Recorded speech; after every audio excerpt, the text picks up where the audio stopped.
Magandang araw, Kabesan Pales. Magandang araw ko, Ginoo. Ano pong mapaglilingkod ko sa inyo?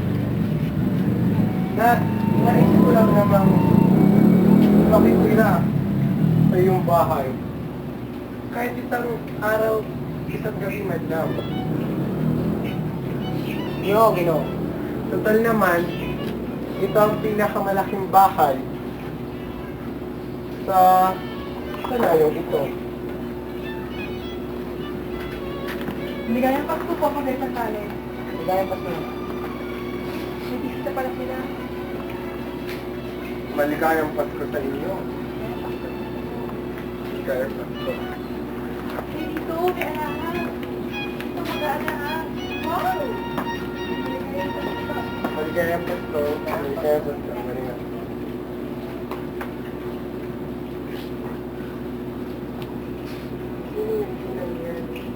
May naman na benta. Benta ako na yung mga alas daw. Maligayang Pasko sa inyo. Marahil ayaw niyo na mga peking alahas. Meron po ba kayong sinaunang alahan? Mayaman naman itong aming tatay. Siyempre. Yata tayo.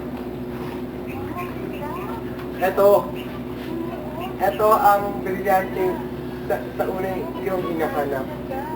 Galing pa ito sa prinsesa ng Lampanan. At ito naman, ito ay galing sa dama ni Maria Antonieta. Papaman din mo na.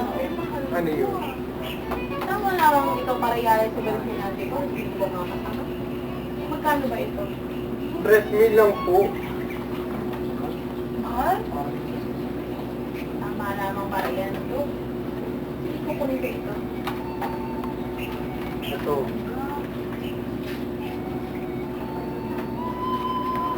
Ito. Ito ang dalawa sa pinakamalaking brilyante. Mabigat. Mahirap tapyasin yan sa katigasan. Gustong bilhin ng isang inchik na si Galo para ialay sa isang makapangyarihang ginang. Ay, isa sa pinakamalit na brilyanting yun. Sapat na para matubos ang aking anak. Bibilin ko ang kabutan ng ito na inanin ni Kristo sa kanyang ikatlong pagkalapa. Aba, syempre naman. Ito ba ang sinasabi mo? Oh, ito yun. Wala ba kayo may pagbibili sa akin? Yung lakit po ni Maria Clara. Meron po yung Brilliant at Esmeralda. Ito yung Agnos. Malang.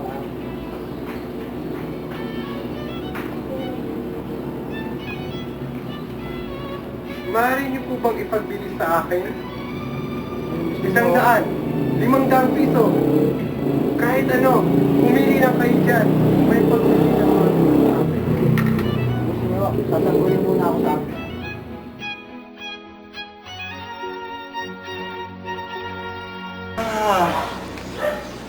Ang tagal naman ni Thales. Matutulog kaya muna ako.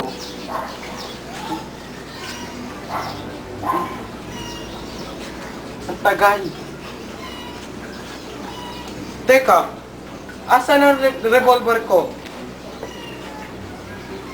Sulat? Ha? Kanino kaya galing to? Ang Agnos si Maria Clara!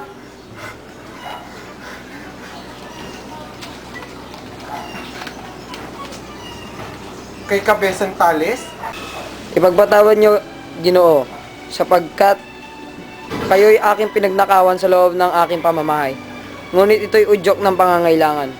Gayon may, pinagpapalit ko sa inyong revolver ang Agnos na ibig ninyo.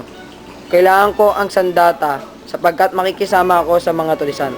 Pinapayo ko sa inyong umiba kayo ng landas, sapagkat kung kayo'y mahulog sa aming kamay, sa dahilang wala na kayo sa aking tahanan, ay hihinga namin kayo ng malaking tubos. Telesforo Juan de Dios. Sa wakas, nakakita na din ako ng aking tauhan. May pagkamag-Ginoo, ngunit di bali na. magagamit ko siya sa paghihiganti sa pamahalang Kastila. Humanda kayo ngayon. Ha ha ha ha ha ha ha ha ha ha.